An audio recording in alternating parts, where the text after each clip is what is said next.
Well, good morning.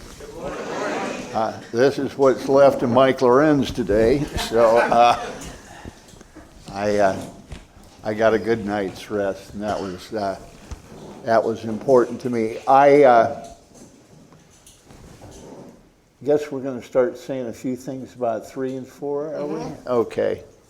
Well, number one, and you're free to disagree with me, but I'm not nearly as excited about SEP 3 as most people are.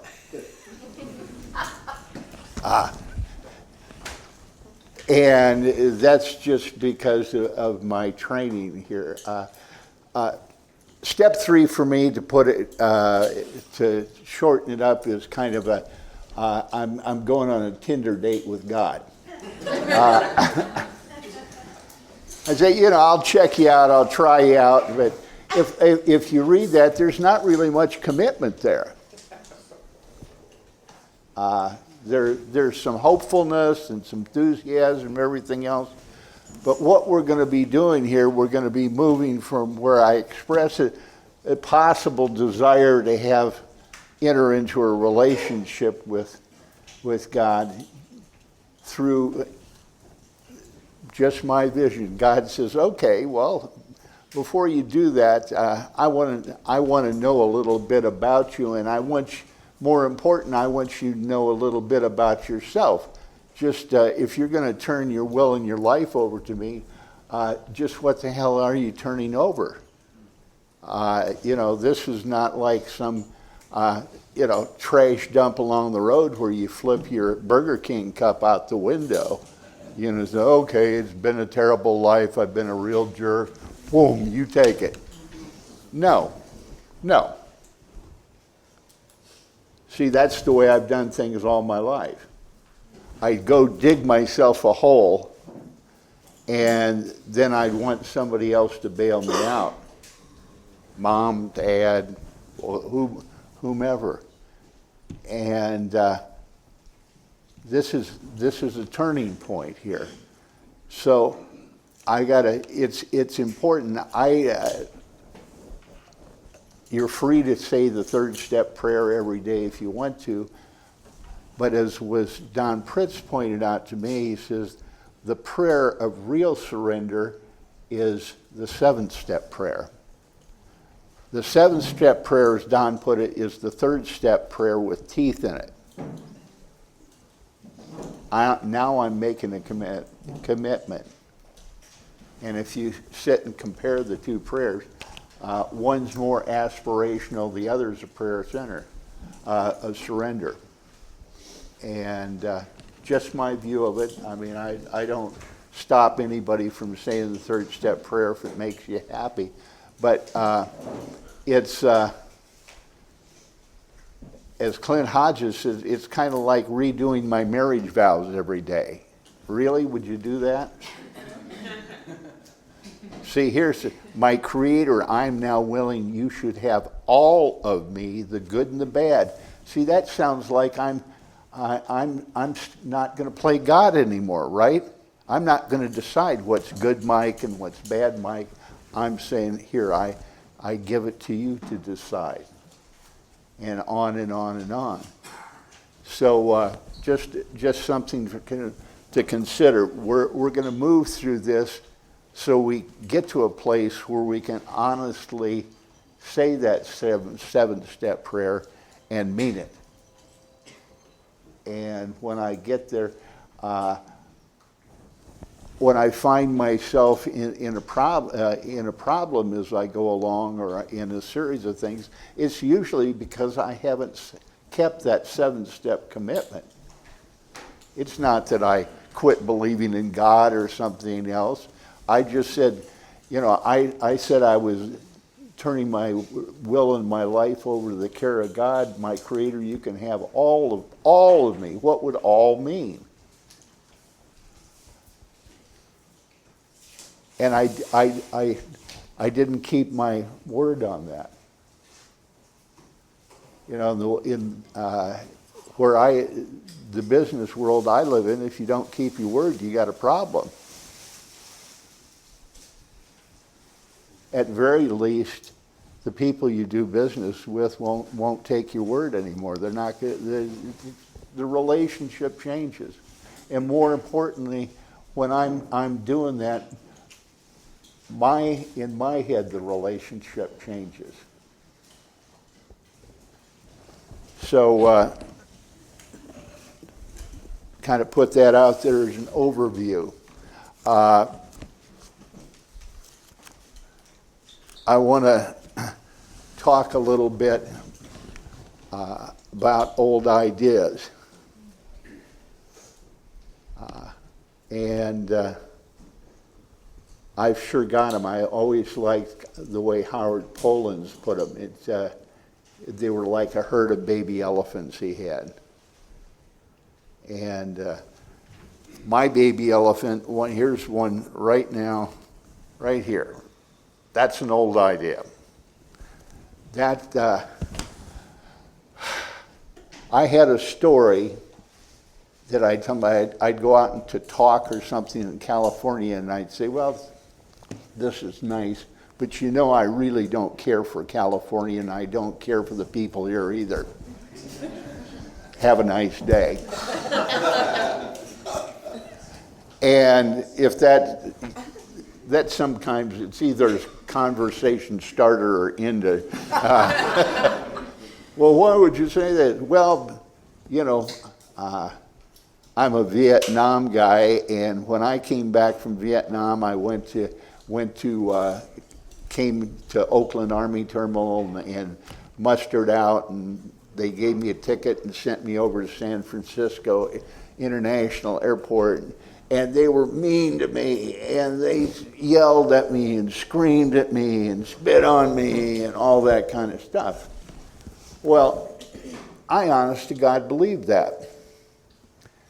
Now here's what happened. A couple years ago, I got a call from my sister, and she says, you got a bunch of Mom's pictures and stuff. Would you look in that one shoebox and see if you can find these pictures from this family gathering? So I said, okay. So I'm going through the shoebox. I come across this. Kind of cute, sort of familiar, but I really don't know who she is. And I turn the thing over, and it says, "To Mike with love from Kathy." So apparently I knew her.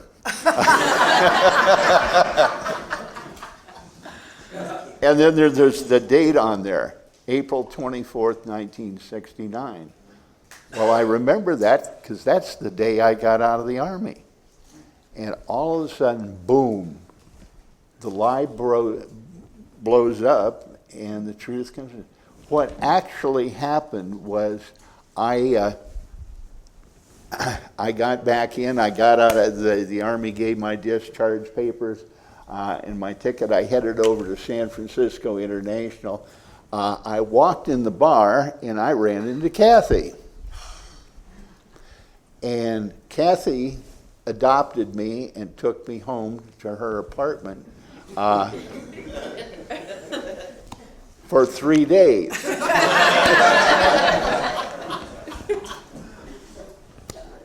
And you know, here's the deal. I'm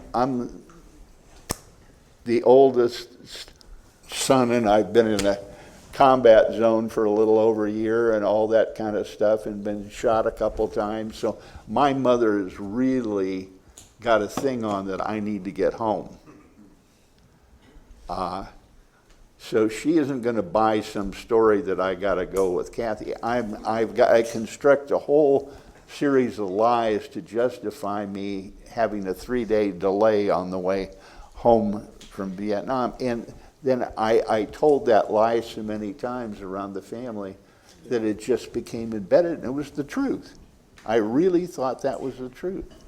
And, you know, if I hadn't flipped that open, I'd still believe it was the truth.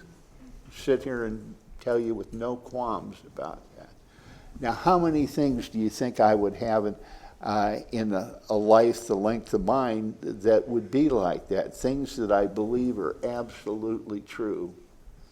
And I'm going to do retreats up in Malibu, for God's sakes, but it's California. I'm not going to like it. You know, stupid stuff. Stupid stuff. And I'm cheating myself.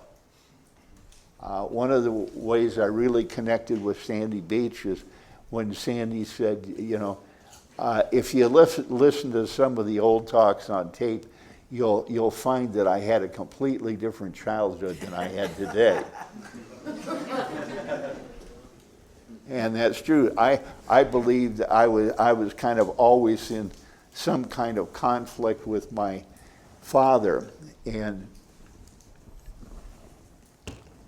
I had all kinds of justifications for that. The fact I found later is the poor guy was an untreated Al-Anon. My dad was the football player, and my mother was kind of the cheerleader sorority girl, and she didn't mind partying a little bit. But Dad, and come to find out after he's dead, that when my dad was 15, in the middle of the Depression, his grandmother dies. And they sent, my dad was the middle brother, he got sent to live with Grandpa, who was apparently a raging alcoholic. And as a 15-year-old, his job is to control and supervise his grandfather while he's drinking. And wow, no wonder he reacted that way. And things like that change that. Here's the actual thing this is another thing I found. This, believe it or not, was the Minneapolis airport. With a propeller plane and all that. And let's see, this was 1955, and the father that didn't like me was out of town on business a couple days and took the time he didn't make a phone call, he wrote a postcard out. He says, "Dear Mike, sure do miss you, big boy. It's real cold up here. Hope you're helping your mother, blah, blah, blah, and can't wait to see you. Love, Dad." That's the guy that I believe didn't really care that much and disapproved of me. So we get a chance here in this thing. It doesn't necessarily happen the same way every time, but we almost always in some ways find out that we had a somewhat different life than we believed we had. And often it's a much better life than what we had. Because if you're feeling guilty, you interpret what other people do differently than if you expect that, hey, maybe I should be loved and cared for. Otherwise, I'm suspicious about it. So, thought there.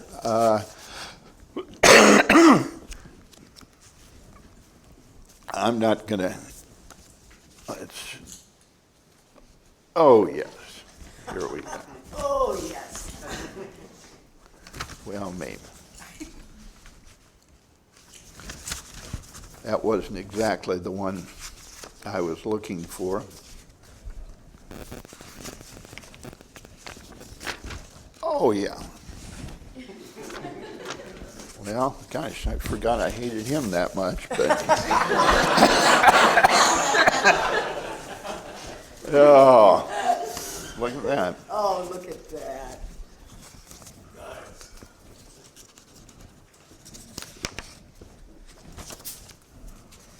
Well. That thing, we have fun.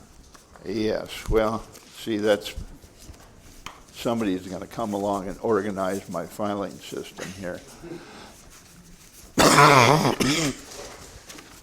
Go ahead and start, and I'll find what I need here. Okay. But you're gonna have a hard time shutting me down. That would be God's will. That's right. I've been known to fight that will a little bit. When you find it, Mike, tell me and I'll just pass it back to you. Katie Parker, alcoholic. You know, it's interesting. Like I said, this is such an honor and a privilege to be able to do this with Lorenz. Let me show them that picture. This, remember I told you guys my husband's the camp coordinator. And I hope you have a camp coordinator in your life because they make stuff happen. And Tarek's a camp coordinator.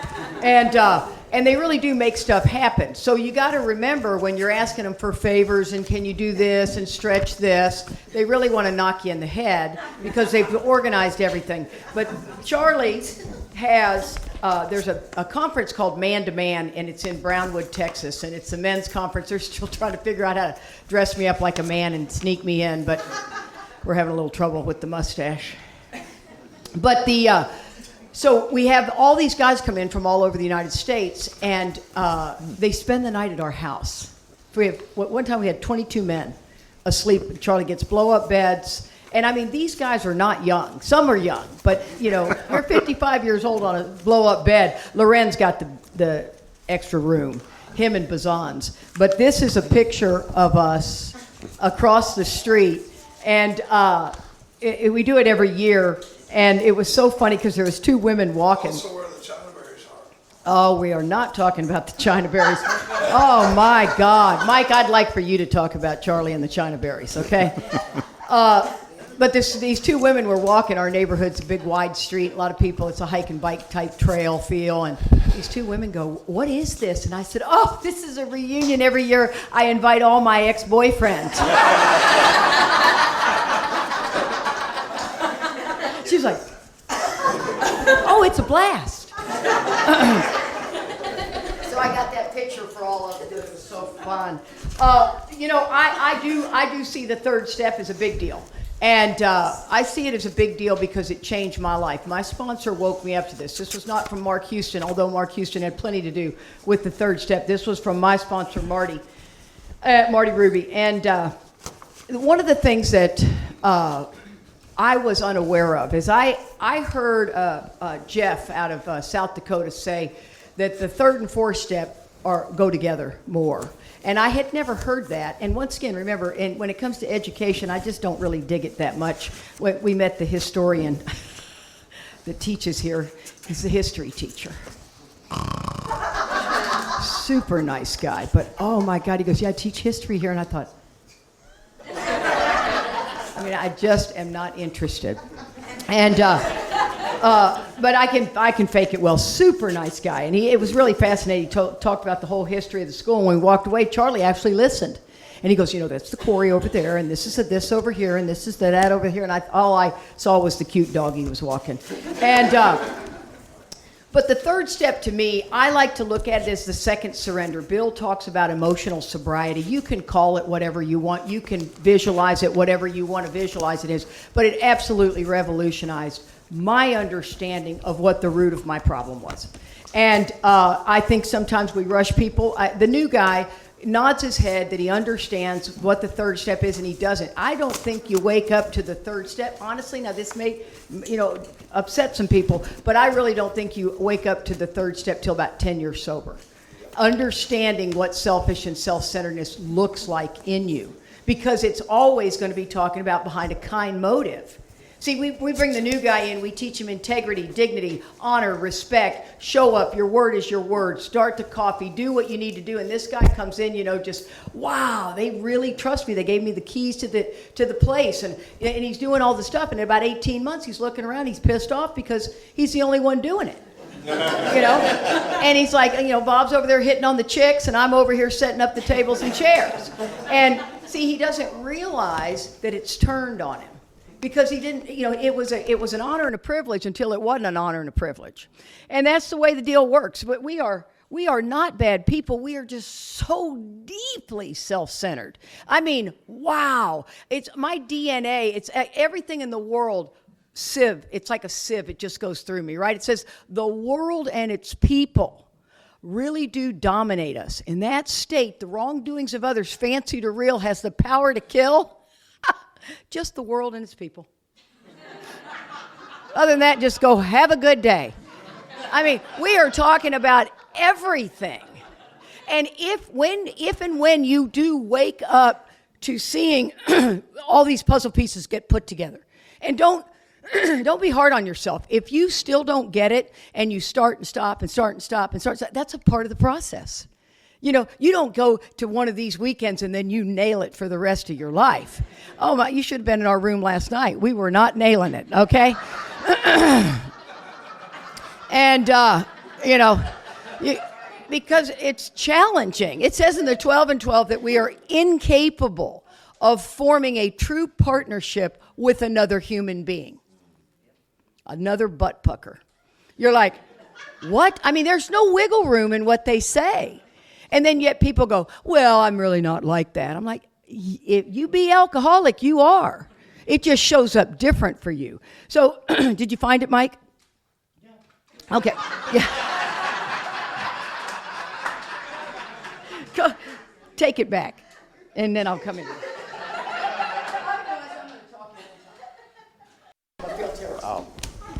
Well, we wouldn't want you to feel terrible here. Thank you.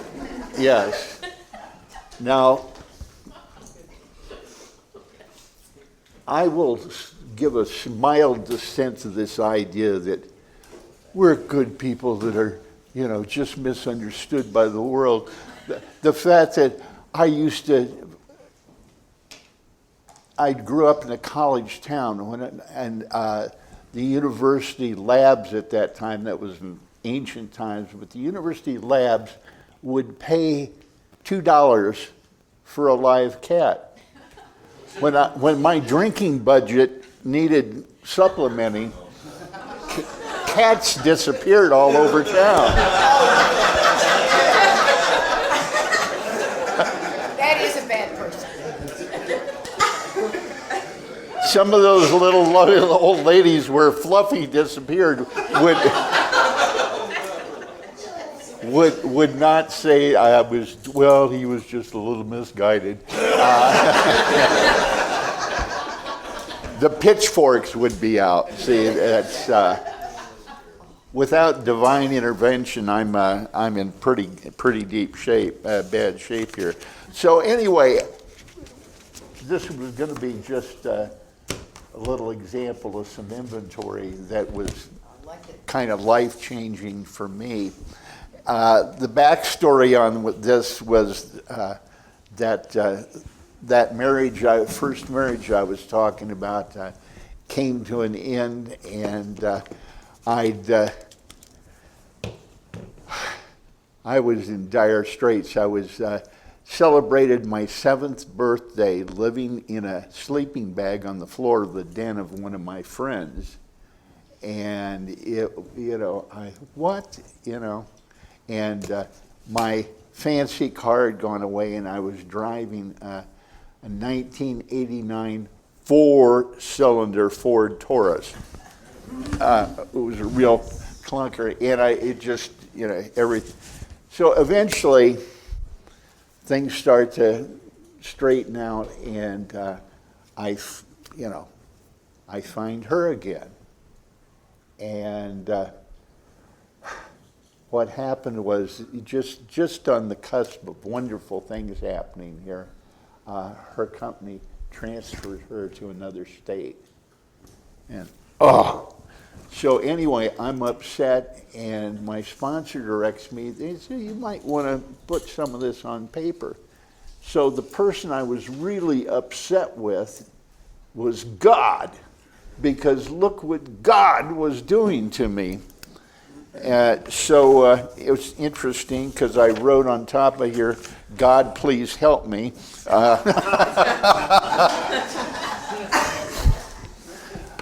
I resent God. Well, why do I resent God? Well, I don't have the relationship that I want to have with a woman. I think that God will only give me the choice between having a sick relationship or no relationship. I'm lonely. People with less recovery, like my damn sponsees, are having better relationships than I'm having. I'm afraid that God will keep me in this pain because I'll be more useful and do more 12-step work than if I had the relationship I fantasize. Oh, this is the self-pity, just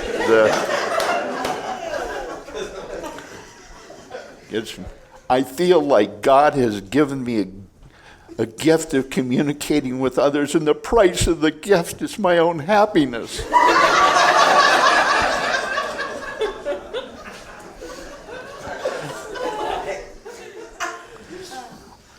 I'm mad because I know that only God can help me, and I don't believe He will. See, I just wrote my own death sentence here. Yeah.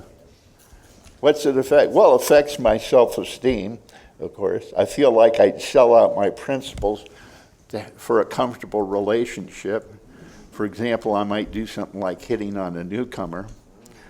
As a result, I feel like a phony. Don says, Mike, that's because you're a phony. Yeah.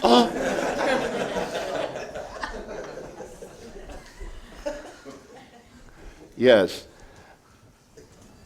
But just wait, I'm a problem solver here. It's distorting my sex relationship. I'm having an increasingly emotionally unsatisfying sex-only relationship. Look, the problems were just this. I just needed to figure it out, and so I ran into the right girl, and she and I came to an agreement that what we were going to do is no cards, no flowers, no movies, no dinners, no nothing, that we would just get together and have a good time, period. And we had a code. If I called her secretary, I would say, is Julie there? And is she available? Does she have time in her schedule for some racquetball? Racquetball was the code word. So,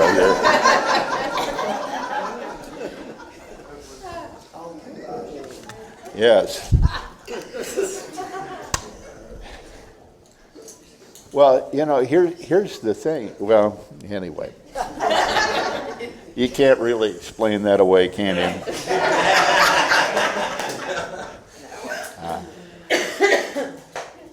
Yes. I knew my wife loved me when she dated me after hearing this. Affects my personal relationships, keeps me jealous, comparing myself to others, coveting what I think they have. I'm unwilling to share my pain. I feel ashamed, flawed, apart from indifferent. My unbalanced drive in this area makes me vulnerable to getting drunk. Compromising my principles will get me drunk, and I know I don't have the strength not to do this. Yeah. And the part was that I got to find out, and as Don pointed out, he says, thank God none of what you tried worked for you. If you were able to use another human being in that way, you'd be in serious spiritual trouble. The fact that you couldn't successfully do your dream sex-only relationship, then that means there's some hope for you, and we can work with you. And I didn't know these things, I'm still at this point writing my part here, and Katie will tell you about that. But my mistake here, I'm not willing to give this to God because I don't think He's interested or willing to help me. All you got to think is, what's God care about my sex life, my dating life, all this kind of stuff? Yeah. I'm completely willing to sell out for relief. I'm impatient. I'm not willing to take an honest look at what this. I'm pretending that the right relationship's going to fix everything. It'll all be perfect. And I want somebody else to fill me up and make me feel safe and secure. And only God can do that. And so I come from a tradition where we do multiple fifth steps. So I write this out and I call Gary Brown in my home group, and Cowboy Gary says, ho, ho, ho, ho. Even though he saved my life, I'm not all that warm to him yet. And then I called Pritz and laid this out with Pritz, and I already gave you some of his comments as we went along. He said, Mike, I think you're a man who's fundamentally got a good core into him. So this is what I want you to do. And I'm waiting for the magic thing that's going to fix all this, or maybe, hey, I know a girl in. And,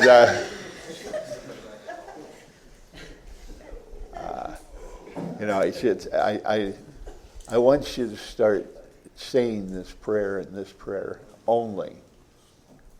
Just this. God, please teach me about love. Like, what? Is that all?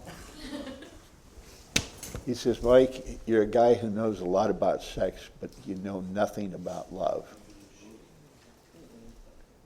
And I started saying that prayer in 1992. I say it today because I always need to expand and maintain the capacity for love. And I had a strange, as a result of an amend I made, I ended up with a workshop of just about a dozen women. And the way that had occurred, I can't leave it out, can I? When I was approximately not quite 2 years sober, I had an adventure in Alcoholics Anonymous. I got fired by my second sponsor, and the reason was that I was dating a married woman in the program, sponsoring her 16-year-old son, and I was playing euchre on the weekends with her husband, who was a gun-toting federal agent.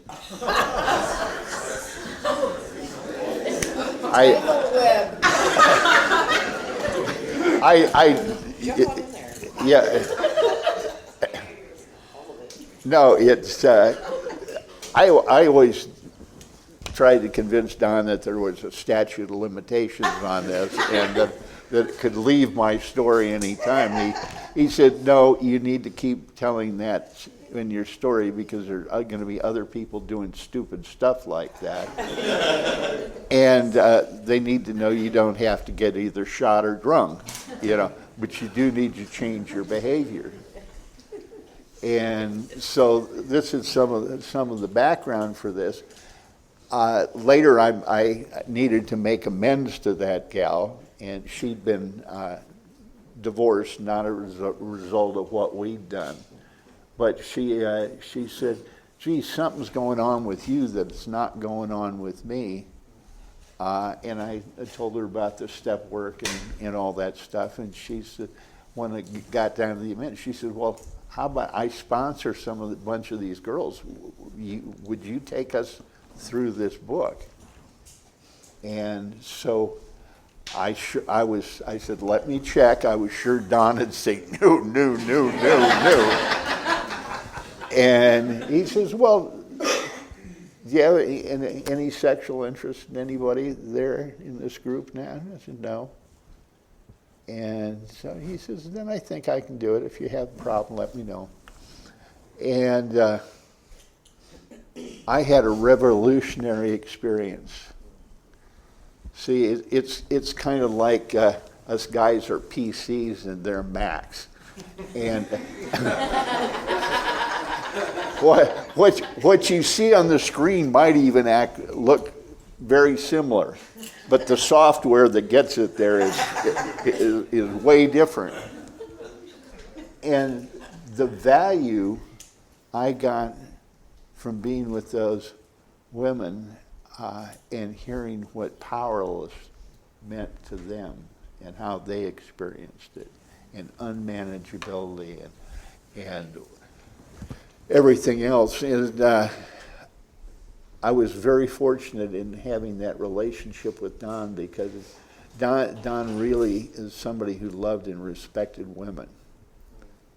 And there wouldn't be any women jokes coming out of Don. And matter of fact, his favorite saying was, well, if it's got a motor on it, ask a guy about it. If it's got a feeling attached to it, you better talk to a woman. They understand. And through all that thing, through the grief of my fiance dying and everything else, I got my little posse, my friends without benefits. And it's been a great experience in my life. Have those deep friendships with women without any extras involved. And it's people. The kittens act different, when the coyote isn't wandering around the yard, and you can.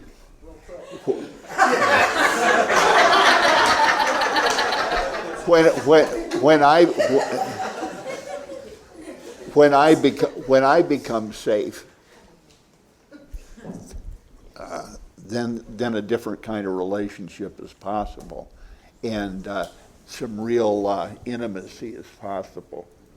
And so I just kept saying over and over again that prayer, God, please teach me about love.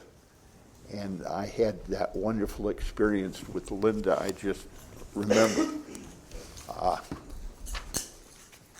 where is it here? Here we'll. After she died, I found this in my car. And so it's the last kiss from her.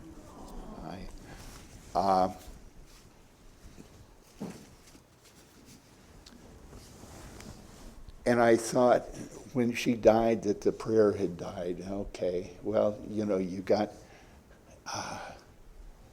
Linda told this story about her dad was the alcoholic in her life, and how she'd hated him because he'd taken her to the circus when she was 7 years old and gotten drunk and couldn't find the car, and she was 7 years old and scared because there's this drunk big guy that's supposed to be protecting her. And we were, she said the part of it was I was so focused on how afraid I'd been that I lost track that as sick as my father was, he still took his kid to the circus. And when she passed, I thought, the circus didn't last as long as I wanted it to, but I got to go to the circus. I got to have that beautiful time with her. And she visited me a time or two, and think what you will of her or not, but I was in a special place for us that we both enjoyed, and just heard the voice. She said, Mike, grieve as much as you need to grieve, but understand that I don't need your tears. And I got it. My tears were for me and what I believed I'd lost there, not really for her, not in the way I thought they were. And so I started saying the prayer again, and eventually I came back from a retreat in Malibu, fabulous retreat, almost as nice as this one.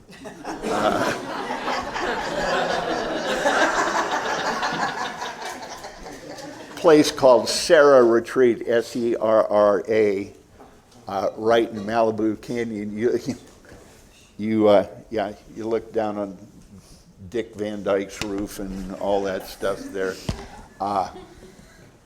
Interesting aside, they've got on the wall there the original, all the real estate transactions that went about with that place. And all that beachfront in Malibu on the titling was given away as useless property. No air conditioning in those days, a lot of bugs and mosquitoes down there and everything else. So at one time, Malibu Beach was useless, worthless. Anyway, I come back from there, and these people have been trying to get me to go down to Fly Spec, Indiana, to a little one-day conference down there. I lived in Indiana 40 years, so I can say that. But I sent sponsees down there 2 years, and finally I come back, and I don't want to go, but I just don't have a good reason not to go anymore. So I go down there, and it's a one-day deal on Saturday. We go down Friday, and we have a dinner. And who's sitting across from me but my future wife? And I don't know it.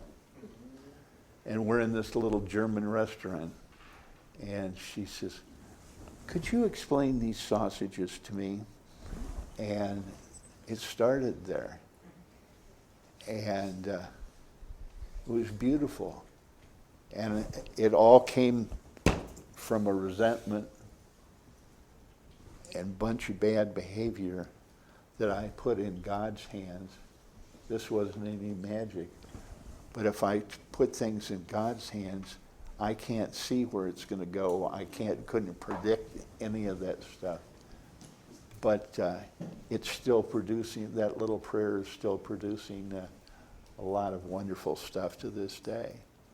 So this is why it's important to have it on the paper, and it's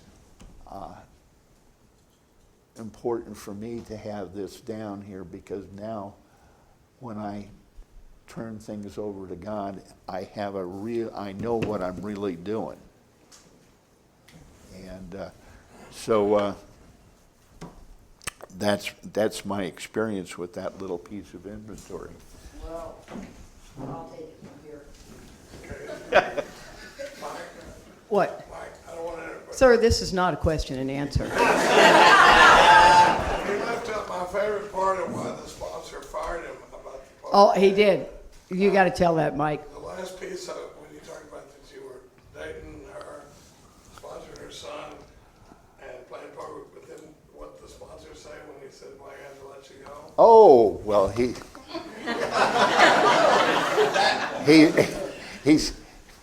said, every time I confront you about your behavior, you explain it to me in such a way that I start thinking, well, maybe it is God's will.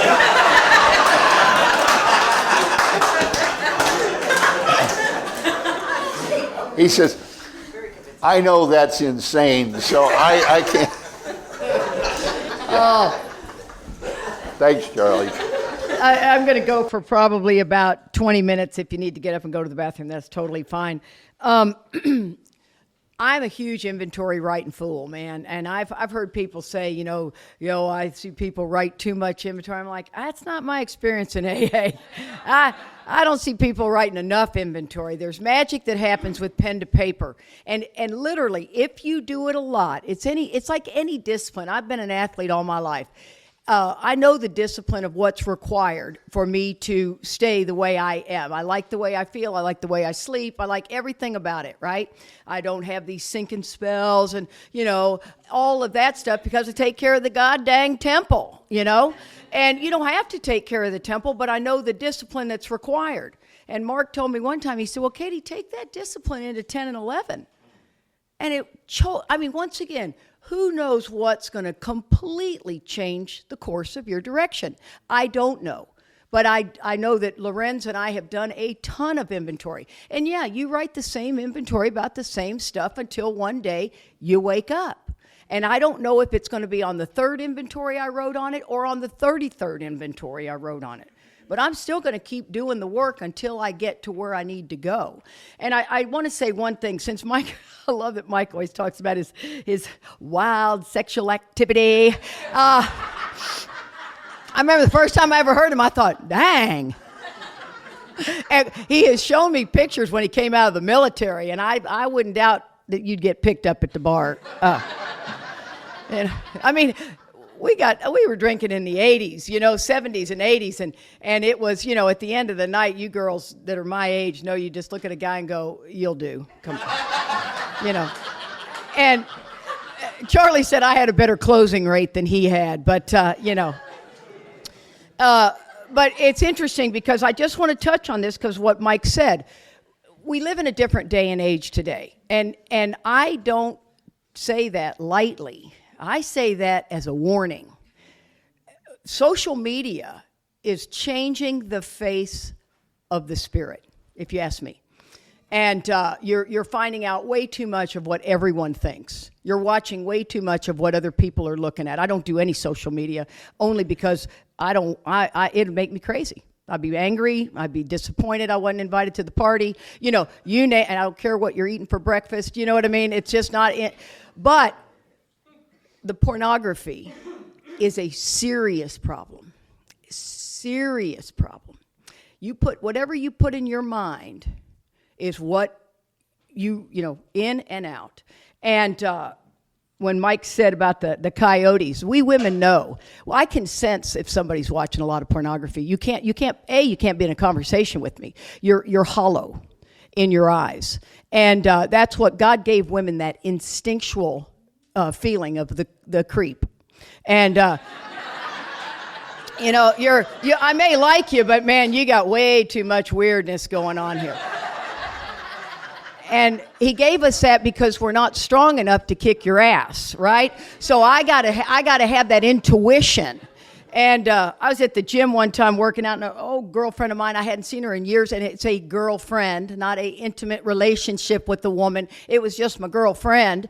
And I ran over there to her to talk to her, and this guy, just out of the blue, walks up and he goes, "Oh my God, I thought you were gonna start making out." I looked at him, I said, "Buddy, you are watching way too much pornography." And I mean, he went white.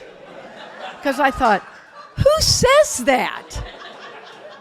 But it's what you put in your mind. You know what I mean? If you put in your mind some, and I'll tell you, it's one click away. The younger generation is getting really twisted. It's heartbreaking to me, if you ask me. I have grandkids, I have grandsons, and it used to be a little bit more difficult to get. Now it's not. And don't be fooled that the dark side is always working to pull us down.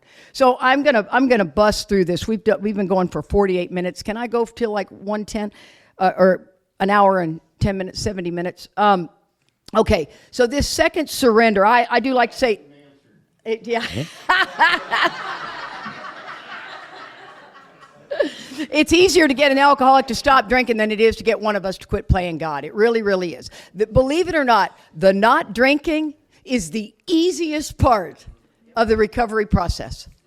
And some people are like, no, it's not. Yes, it is. Yes, it is. Because once the obsession is gone, you are left with having to look at yourself. Very, very difficult. This is not something we like to do. I'd much rather blame you, look at you, complain about you, razz you, whatever the case may be. And remember, the third step is going to give us all the many different ways that self shows up. Because once again, AA is, please come share your experience. Please come share your experience.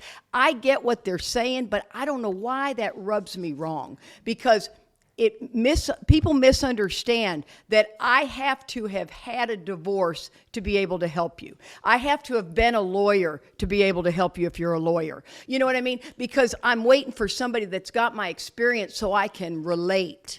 And I get where you're going with that, but the truth of the matter is if you understand what the text is saying, everybody has different ways that they show up, right? I am an assertive individual, and there are people that are just stealth, right? They come in a room, they look at you, they're up and out.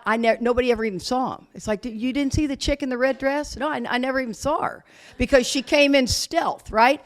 Then you say, did you see Katie? Oh, yeah, we saw her. Because it's the presence. So that I could sponsor that girl, but it's the different ways that self shows up. Doesn't make me any more alcoholic or more self-centered than she is. Mine's just more obvious. The ego turned inward is all in their head.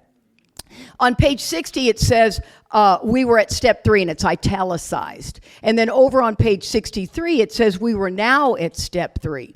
I believe, and this is my, strictly my opinion, my observation, is that the reason it's italicized in the beginning is because it's getting ready to tell me the many different ways that self shows up. And then the third step prayer is the affirmation of the decision that I am making, that I'm understanding this piece of the work. And then we're getting ready to carry it in, and we're going to find out how Katie is wired. And let me tell you, if you get an opportunity, do a piece of inventory with Lorenz. It's remarkable. I mean, I'm a huge fan of listening to inventory. I just love it. Somebody calls with the 10th step, and I get down to causes and conditions. I can get a bead on you. I don't even have to know you. And I've done inventory with people that I've never even met before, hour and a half on something really big. And you can see the chains just drop. Because my job is to show you where you made decisions based on self that later placed you in a position to be hurt. You're not even aware that you made the decision. It came this quick, boom, turn.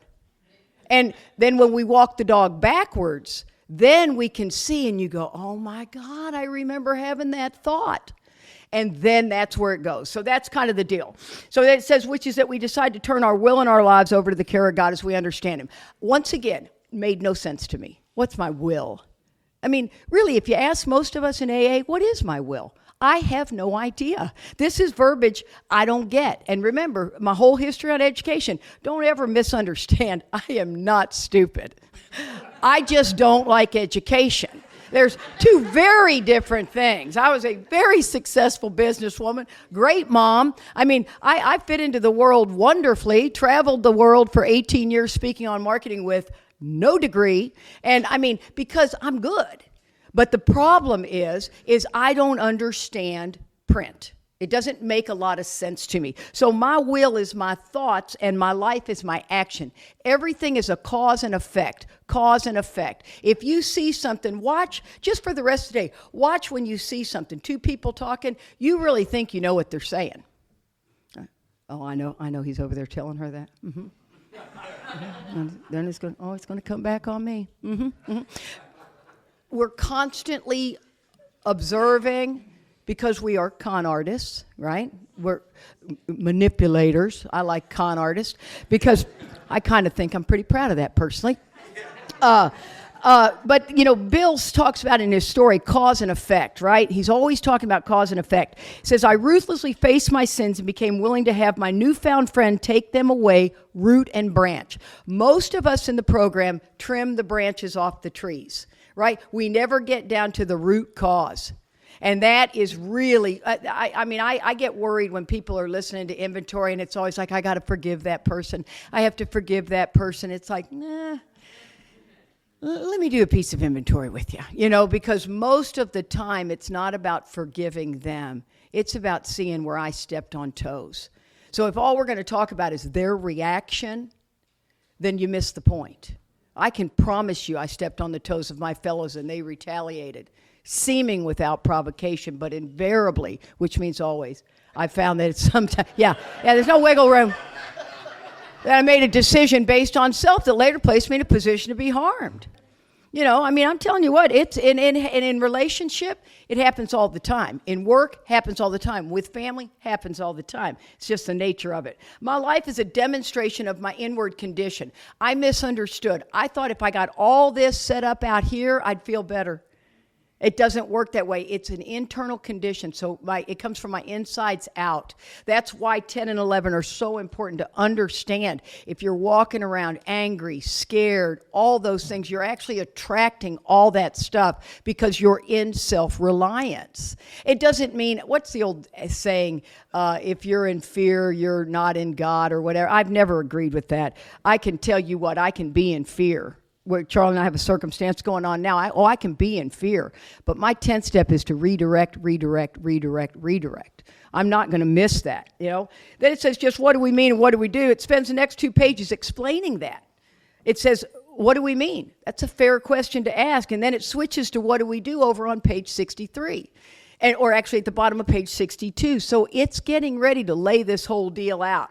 I think that on 61 where it says the first requirement is Katie's got to be convinced that any life run on self-will can hardly be a success. We are almost always in collision with somebody or something even though our motives are good. The key word in there is, if you ask me, is I'm not convinced. My self-reliance works, man. I mean, come on, you guys. It may be a rusty tool, but I typically get what I want, don't I, Charlie? Yes, I do. So I just got to come at it at a different angle this time, and then another angle, right? We women are angle workers, and you guys are like this. Where are we going now? Yeah. And you know what? Wasn't it in my big fat Greek wedding where she said that man's the head of the household, but the woman's the neck. She can make the head turn any way it needs to turn. That is so true, so true.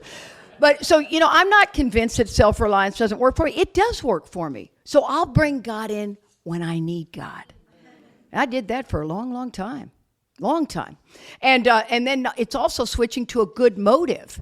You see, once again, I know when I'm working an angle for a bad motive. I know that. But when it's a good motive, I'm blinded to it. I'm just a giver. Just trying to be helpful here, man, and everybody's pissed off at me. You do something special for the family to surprise them, and nobody wants to go to Disneyland. And I got the tickets and everything. I don't really like Disneyland, but that was a bad experience. See, and I don't know. I don't know that I have a kind motive until you don't react the way I want you to.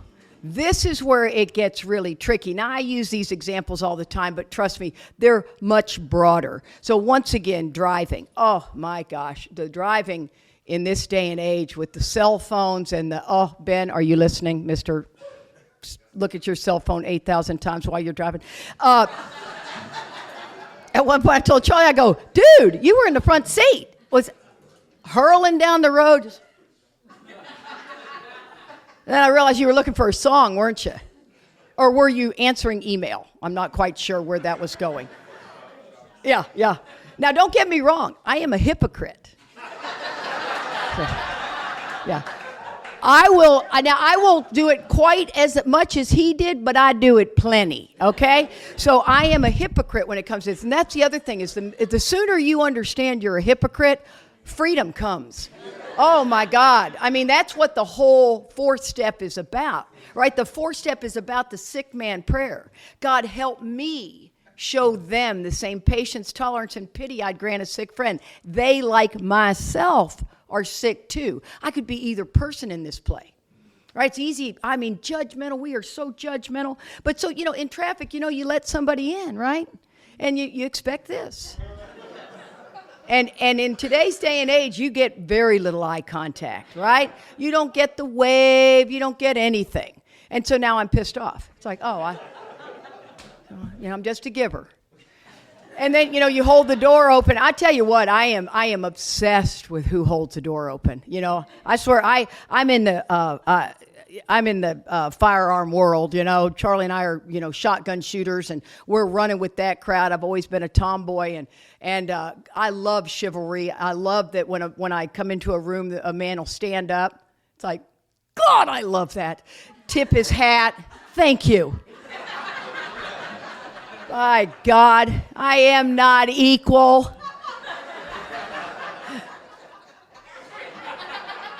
Let's call it what it is. But I love when somebody will hold the door. I am really taken in the world. They just swing it open and zip through it. And I mean, I'm 2 feet behind him. How hard would it be to hold it like that? You know what I mean?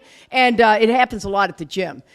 And so I'm like, wow, and so, but that one is a real big hiccup for me. I'd love to say I'm over it, but I'm not. I watch every time. It's definitely an old idea. I've identified it. Thank you, Mike. I just am, and it's driven by fear, since you've gotten me to look at fear. I never saw fear because I'm the girl that takes a step forward. I'm the one, when you don't hold the door, I'm like, whoa, buddy, or chick, doesn't matter, boy or girl. But see, I don't see that as fear. What I'm afraid of is where we're going with that. What's going to happen to my grandkids? Are we going to be so detached that we have no eye contact, that we have no conversation, that we're going to sit at a table at a restaurant and everyone's going to be on their phone?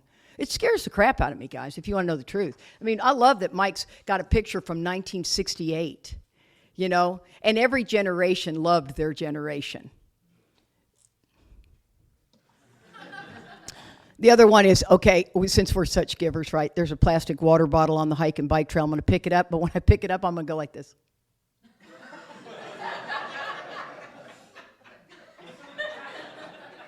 Right? I'm going to be sure everybody knows that I'm a giver. Good intentions, right? I didn't mean to hurt anybody. You can call it good motives, good intentions. You can call it whatever you want to. We are the actor running the whole show. We're forever, that's the word I love the most. We are forever trying to arrange the lights, the ballet, the scenery, and the rest of the players in his own way. Now, here's what's really interesting. If we are forever, some people will say in AA, are you still doing that? You haven't gotten past that yet? I'm like, I don't even get that. What Charlie and I have a real problem with any speaker that comes up and says, I've never had an argument with my wife. I'm like, I'm not going to hear another word they say. Because I don't believe that. Now, it may be true, but I don't believe it. You're not going to ever convince me that if you be alcoholic, now, something's going on in that house. I personally would like to be invited to observe so I can figure out what it is. Something's going on that ain't right. But, Charlie and I are the yin and the yang, and there is no yang in Charlie and I. Joe and I, the yin and the yang. It's a whole different deal. One's not better than the other, don't misunderstand, but man, we are, elbowing to the hostess table. Who's going to get there first, And so when it says that I'm the actor, I'm forever trying to arrange the lights, the ballet, scenery, my mind goes 110 miles an hour to figure something out, and Charlie's is too. Well, we got a conflict.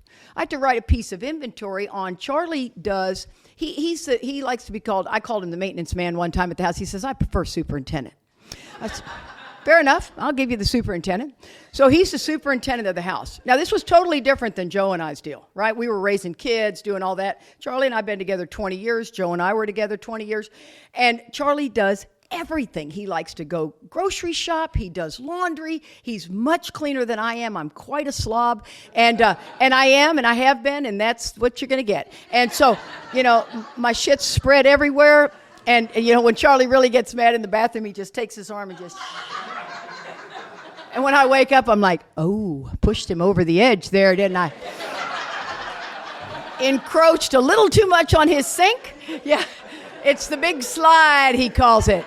That shit out of my way. And but he does everything. And he encouraged me to retire early because my business was going to be it was right when social media was becoming kind of the new advertising. And I didn't want to do it. I knew in my heart I don't want to do social media. I knew it right away. Now, don't get me wrong. There's nothing wrong with it if you do it. I just knew for me it wasn't my cup of tea. And so I retire, and oh my God, have I fallen into retirement nicely. And at one point, I'm sitting in the big old leather lazy boy, and Charlie's over there doing a dish, and he goes, it'd be nice if you'd rinse your dish off. I remember thinking, oh my God, I've become the man. I am the lazy man in this family. And I write this piece of inventory on it. I call Marty, and I said, Marty, I don't have a role. I don't even know who I am anymore. Charlie does it all. I became that woman that I don't even know what the bills are. This is the girl who did all that for years. And Marty goes, I'm not seeing a downside to this, Katie. I said, I just don't know what my role is. Well, needless to say, I've gotten past that and I'm doing quite well. Yeah. Charlie takes care of a small village. He does. I also like to say I used to be the sheriff of the world. I really was. I mean, I had the badge. I did what I needed to do. I was the first responder. There, what a small child standing, there's no adult, we're pulling over. Whoa. And when the adult walks up, you're like, what are you thinking? Kid was right at the curb, man. And I mean, I am out of my mind with being the first responder. And this was the piece of inventory that Lorenz did with me that literally changed my life. I had no idea this was going to be the one, but it was amazing. I'm the kind of gal who, if not me, who? The world is in disarray. And we must throw flags on the field everywhere. Right? Right? And I have to be sure that you understand that I see the injustice here. We're in Destin, Florida. We're in the pool, and this pool was packed. It was kids. It was a conference down there. And I look up, and it's these condos, and about 3, maybe 4 floors up, this kid is on a chair. He's gets worse. Hey, I know. And there's thousands of people around. And this kid's about 6, and his sister's about 4. He's got her in a headlock on the chair, kind of scaring her about going over the edge. Well, I am from here to you in that black shirt in the pool. And I was like a killer whale. I mean, I just was, can't get there fast enough. And I'm like, Charlie's like, oh, here she goes. And I mean, I come up out of that water and I look up there and I go, hey, hey, hey. And that is my signature yell. It gets everybody's attention. And the kid looks at me and I go, what are you doing? And the kid just lets her go, and they go inside, and this woman comes up to me, and she goes, oh, my God, do you work here? We've been watching this, and it's terrible. And I said, ma'am, I was a school bus driver. I can shut that shit down in a second. And Charlie said he was talking to a woman in the pool, and he said to the woman, he goes, what's she doing? He goes, well, she's deputizing that woman right there. So we're going to have to be leaving. And somebody said, aren't you afraid of the parents coming out? I hope the parents do come out. I said, you can thank me now. I mean, if your kid's standing up in the grocery cart in the store, which makes me nuts, I'm like, hey, hey, hey, sit down. And then when the parent looks at me, I go, it takes a village. I have never, ever, and I'm 64 and done it a lot, had one person take issue with me. We grew up where the neighbors could, tell you what's going on. We were bumming cigarettes in front of the 7-Eleven, and, we're 11. And this guy comes up and goes, where are your parents? I thought, I'm an orphan. I got no parents. That's how it was. I kind of like it personally. But that's what I'm talking about. And so when I do this piece of inventory with Lorenz, I can't even remember what the injustice was. There were so many. But Lorenz said, once again, remember, I don't see fear because I take a step forward when I get scared, so I just see pissed. And, so that's a very important piece of this whole storyline. And so Lorenz, in his little methodical way of, well, Katie, what would happen if you took the high road? I know I touched on this last night, but this is really important.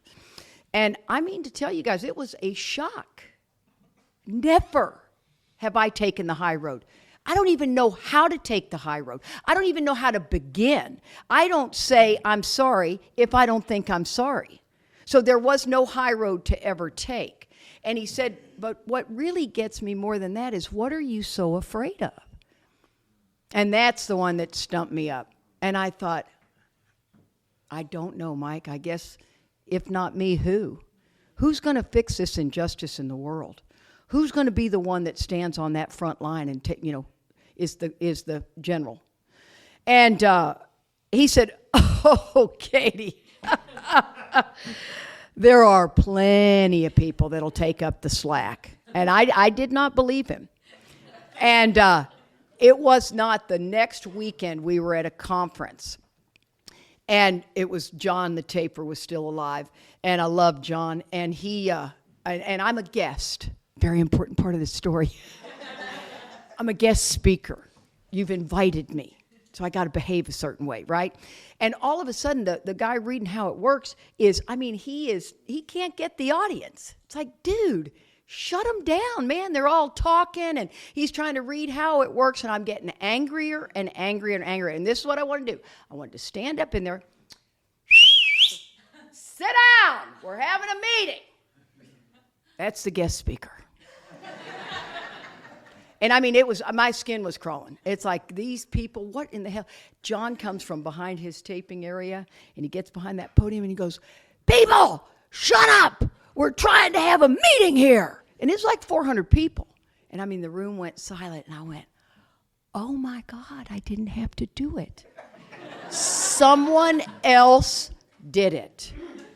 And that was, see, because God's constantly trying to, if you are willing enough to really look, you will begin to have a new pair of glasses that you see things differently. But you have to be able to ask God for the help to not do it. Is there a little white knuckling? Yeah, there is. And what I was telling someone last night is 1 out of 10 times I wouldn't take the high road. Then it was 1 out of 20 times I wouldn't take the high road. And now I just take the high road. And you know what happened that I didn't see coming is I lost my game. So if you and I go toe-to-toe in an argument, my words don't even come out right. I'm like, because I'm no longer good at it. Remember, I was the Ray Donovan of the world. If we're in an argument, I'm winning. And I don't have that game anymore. And one of my sponsees, and then we'll wrap up and take a break, one of my sponsees, because we're telling stories. One of my sponsees was... She is wrapped as tight as me. Oh, she's funny as heck. Got about 30 years sober. She said, well, let me tell you something. I took that stupid high road of yours. This is the message on my machine. I took that stupid high road of yours. There are no good snacks up there in comfy seats at all. And I thought, oh, she's in the early stages of taking the high road. Because let me tell you, man, all of a sudden you see an injustice, you go, I got no dog in that fight. And I mean, the freedom is incredible. Now, if you're the ego turned inward and you don't speak up, you need to learn how to speak up. And you're going to be as uncomfortable speaking up as I am shutting up. Okay, we'll take a break.